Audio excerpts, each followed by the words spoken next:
Then po dito, again, feel po nila is si Kuya Eric at si Ate Michelle. Blue po yung payong nila. Hindi ko po alam kung makikita nyo. Pero, papunta pa lang po sila dito. Hindi ko pa alam kung sino sila.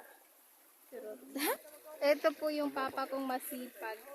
Wait lang po. Masipag sa katamaran. Pati si Kuya po. Siya po yung nakamingwit. Ano? Bingwit? Basta siya po yung nakakuha ng tilapia. Gamit po nito.